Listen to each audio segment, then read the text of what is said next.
AI 應用在港發展緩慢，專業領域現天花板，企業部署與用戶習慣成最大挑戰。隨着全球人工智能 AI 技術迅速進步，香港的 AI 應用卻未見同步起飛，社會對 AI 的接受度亦存有不少分歧。儘管市場對 AI 寄予厚望，期望其成為一件解決所有問題的萬能工具，現實情況卻顯示 AI 更適合作為人類專業協作者，而非完全替代人類決策。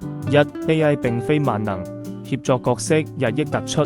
在現時的 AI 應用中，無論是商業自動化還是內容生成，仍然存在明顯局限。以近年興起的 AI Agent 為例，雖可協助自動化處理多步流程，實際上在自動運行過程中仍需大量人手參與，包括審查內容、修正錯誤及確保決策準確。若完全依賴 AI 自動化，極易導致決策偏離原意，尤其在資訊篩選及專業判斷上風險更高。專業領域遇到發展瓶頸，在法律、金融等高專業門檻行業 ，AI 面對極大挑戰。現階段的 AI 尚未能完全理解法律條文背後的邏輯及複雜細節，難以取代人類的專業判斷。根據 SimilarWeb 數據，過去一年法律 AI 工具的網絡流量暴跌73%，反映專業領域對 AI 的需求逐步降溫。AI 在這些領域已碰到發展天花板。這亦加深了行業對 AI 誤導風險的擔憂。專業與經驗依然是不可或缺的把關力量。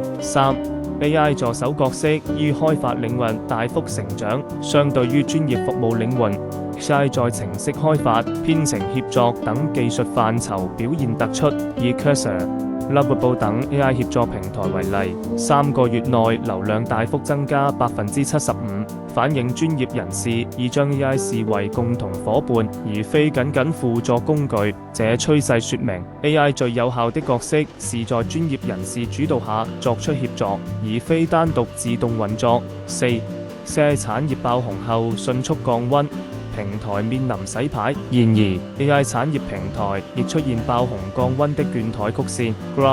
DeepSeek 等 AI 工具雖曾在短期內錄得數千倍流量增長，但隨後同樣經歷流量大幅回落。Grok 跌幅達5200%，DeepSeek 跌41%。與此同時 ，OpenAI 的 ChatGPT 及 Anthropic 的 Claude 等主流 AI 平台，因語言品質穩定及回應邏輯佳，維持較高用戶黏度。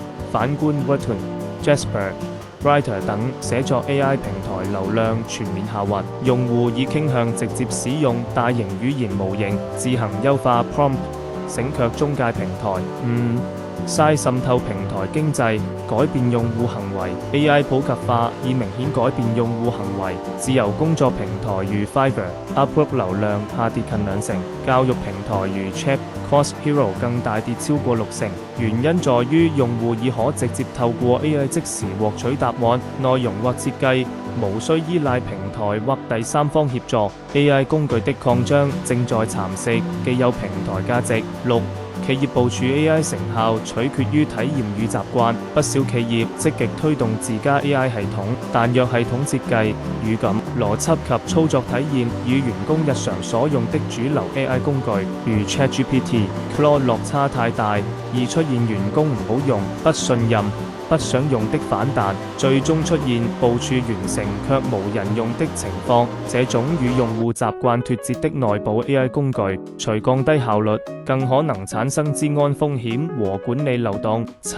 結論：從用戶體驗出發，選擇熟悉且穩定的 AI 才是關鍵。全球 AI 應用趨勢快速轉變，香港若要推動 AI 落地，必須由用戶體驗和實際需求出發，不單單追求技術新穎或獨家開發，選用與主流工具一致、界面友善、反應快速且邏輯穩定的 AI 系統，才是提升投資回報率與應用成效的第一步。AI 絕非萬能，但作為協作者、助手，其價值將持續釋放。